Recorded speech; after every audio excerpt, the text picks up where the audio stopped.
Hello, parents. This is Manish Purse, a parenting coach and yoga meditation expert.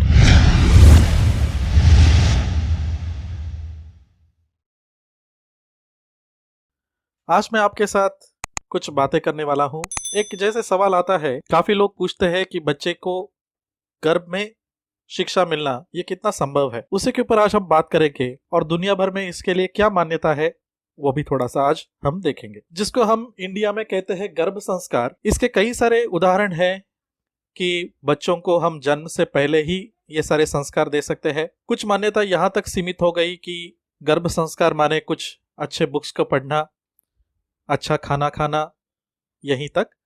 लेकिन सिर्फ कुछ बातें पढ़ना, उसमें भी ये कुछ क्या है ये मालूम होना बहुत जरूरी है। कहा गया है कि अच्छे ग्रंथ पढ़ना जरूरी है, लेकिन उन ग्रंथों के जरिए माँ ने बच्चों को क्या देना है वो बहुत महत्व रखता है। जैसे कि आप सभी को मालूम होगा कि शिवाजी महाराज, जिनके बचपन से ही उनकी माँ जिजाऊ, जिन्होंने उनको रामायण महाभारत की कथाएं सुनाई, लेकिन उन्होंने एक चीज उनको बहुत अच्छे से समझाई कि सच क्या है, सत्य क्या है, और वहां पे गुलामी क्या है और स्वातंत्र्य क्या है। जिसके बदौलत शिवाजी महाराज ने स्वतंत्रता के लिए पूरी जंग पछाड़ दी और उन्होंने अपने स्वजनों के लिए स्वतंत्रता का ऐलान कर दिया, और उसी के लिए उनका पूरा जीवन उन्होंने लोगों की सेवा में व्यतीत कर दिया। जैसे विवेकानंद जी का उदाहरण है, उनकी माँ जी ने उनके लिए एक बहुत अच्छे से विजन रखी थी, और वो विजन क्या है ये शायद आपने भी कथा सुनी होगी। उसमें सबके लिए ये जानना जरूरी है कि ये क्या उन्होंने किया था। एक दिन जब विवेकानंद जी मतलब नरेंद्र अपने माता पिता के साथ मार्केट में जा रहे थे, वो टांगे में सवार थे। तभी नरेंद्र ने अचानक से बोला कि डैडी डैडी मुझे टांगे वाला बनना है। वो थोड़े से अचरज में आ गए, लेकिन तभी उनके माताजी ने बोला, हाँ बेटा तुम बन सकते हो, घर जाके मैं इसका जवाब तुम्हें देती हूँ। जैसे वो घर पहुंचे तो नहा धो के नरेंद्र को माँ जी ने उनके देवालय में, जहाँ पे उनका मंदिर है, वहां पे लेके गए, और वहां पे एक चित्र था। वो चित्र था कृष्णा अर्जुन को गीता समझा रहे हैं, और तभी वो रथ का सारथ्य कर रहे हैं, और तभी उनकी माँ जी ने कहा, नरेंद्र तुम इसके जैसा सारथी बनना जो पूरे दुनिया को शिक्षित करता है। और उसी का उदाहरण हमें मालूम है कि पूरे दुनिया भर में अपने भारतीय संस्कृति का जो इंट्रोडक्शन है या उसका जो चलन है वो उन्होंने पूरे विश्व भर में कर दिया। वैसे कई सारे उदाहरण हो सकते हैं कि जो माँ अपने बच्चे को गर्भ में क्या क्या दे सकती है। तो जैसे आप कोरियन संस्कृति को देखेंगे, वहां पे त्याग्यो करके एक प्रैक्टिस है जो गर्भवती स्त्री अपने बच्चे के लिए इस्तेमाल करती है, जिसके द्वारा उस बच्चे के अंदर टैलेंट, पर्सनालिटी, इंटेलिजेंस ये सारा डेवलप होता है। और ये ट्रेडिशन जो 1392 से चालू है।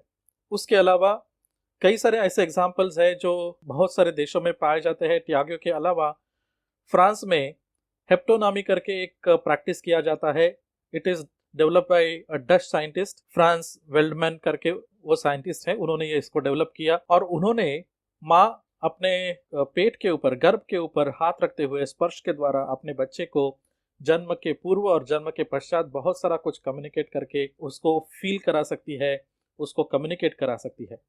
और यही सारा हमारे संस्कृति में भी बहुत अच्छे से इंडिया में बताया गया है कि हम उनको क्या क्या सिखा सकते हैं। जैसे कि इंडिया में एग्जाम्पल है अभिमन्यु का, प्रहलाद का, और साथ में अष्टावक्र का भी उदाहरण दिया जाता है कि अष्टावक्र जब भी गर्भ में थे तभी उनके पिताजी जब भी अपने गुरुकुल में कुछ पाठ पढ़ा रहे थे तो उसमें उन्होंने गलती कर दी। गर्भ के अंदर से ही अष्टावक्र जी ने उनको सुधारा, लेकिन जैसे कहते हैं ना कि पिता का एक ईगो होता है, उस ईगो के कारण माँ के गर्भ में जो बच्चा पनप रहा है उन्होंने उसको शाप दिया, और उन्होंने कहा कि तुम डिफॉर्म पैदा हो गए, मतलब अष्ट जगह पे वक्र होके पैदा हो गए, और इसलिए जब भी वो बच्चा पैदा हुआ तो 8 जगह पे वो वक्रित होके पैदा हुआ। लेकिन बुद्धि में उनका हाथ पकड़ने वाला कोई भी नहीं हुआ, और इसीलिए अष्टावक्र गीता यदि आप जानते हैं तो वो बहुत मशहूर है। वो जो जिन्होंने लिखा था वही है अष्टावक्र। सो अभिमन्यु का उदाहरण है, प्रहलाद का उदाहरण है। ऐसे कई सारे उदाहरण हमारे जीवन में भी हमारे बच्चों के द्वारा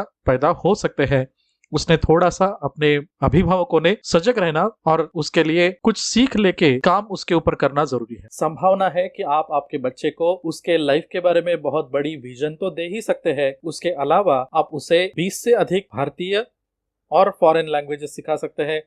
आप उसके अलावा उसको पूरा पूरा मैथमेटिक्स सिखा सकते हैं और साथ साथ में उसको आप पूरा एनसाइक्लोपीडिक नॉलेज दे सकते हैं। लेकिन ये कैसे करना है वो जानना ये बहुत जरूरी है, और इसीलिए हम लाइवली पेरेंटिंग के जरिए पापा मम्मी की पाठशाला चलाते हैं, और जो पेरेंट्स इसे सीखने के लिए तैयार है उनको हम पूरी पूरी सीख देते हैं कि अपने बच्चों को किस प्रकार से वो सिखा सके। बच्चों की जो डेवलपमेंट है वो 3 साल के अंदर बहुत बेहतर ढंग से कैसे करा सकते हैं, ये माता पिता के हाथ में है। उनके लाड़ प्यार और भूख प्यास को मिटाने के बदले आप उनकी बहुत बड़ी सी भूख मिटा सकते हैं, जो बच्चों की भूख होती है सीखने की। बहुत खेल खेल में बच्चे ये सारा सीख तक सकते हैं। ये संभावना है, पूरी दुनिया उसके पीछे आज जा रही है, हम हमारे बच्चों को क्यों पीछे रखें। सो यदि आप जानना चाहते हैं हमारे फेसबुक पेज पे भी आपके बारे में यदि आप इसको विचार करते हैं तो आप